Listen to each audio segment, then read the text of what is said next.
আমি সেদিন মিথ্যা কইছিলাম।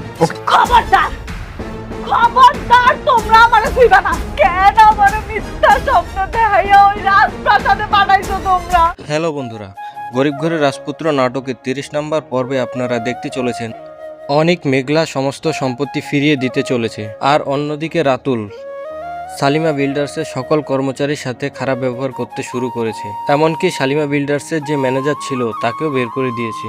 তাহলে কি হতে চলেছে গরিব ঘরের রাজপুত্র নাটকের 30 নম্বর পর্বে এবং কবে আসছে তা নিয়েই থাকছে আজকের এই ভিডিওটি। তাই ভিডিওটি না টেনে শেষ পর্যন্ত দেখুন। যারা আপনারা আমাদের চ্যানেলটি সাবস্ক্রাইব করেননি, দয়া করে চ্যানেলটি সাবস্ক্রাইব করে ভিডিওতে একটি লাইক করে দিন। বন্ধুরা, ইতিমধ্যে আপনারা দেখেছেন অনেক মেঘলার বাড়িতে গিয়ে মেঘলাকে কথা দিয়ে এসেছে সে তাকে সালিমা বিল্ডার্স ফিরিয়ে দেবে। সে বুঝতে পেরেছে এই সবকিছুই রাতুলের সাজানো নাটক। অনেক মেঘলার সাথে ভালো ব্যবহার করার পিছনেও একটি উদ্দেশ্য রয়েছে। অনেক চায় মেঘলার সাথে ভালো ব্যবহার করে সে তার কাছে যেতে। অনেক চায় মেঘলাকে তার কোম্পানি ফিরিয়ে দিতে এবং সেখান থেকে সে প্রজেক্ট নিয়ে তার কোম্পানিকে দাঁড় করাবে এবং রাতুলের সাথে সে তার বেইমানির প্রতিশোধ নেবে। এর সবকিছুই আপনারা দেখতে পারবেন এই নাটকের 30 নম্বর পর্বে।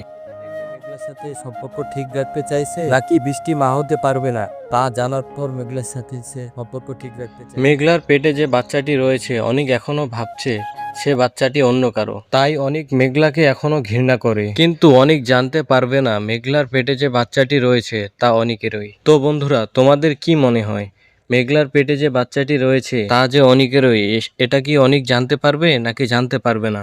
আর অনেক মেঘলা যদি এক হয়ে যায় তাহলে বৃষ্টির কি হবে?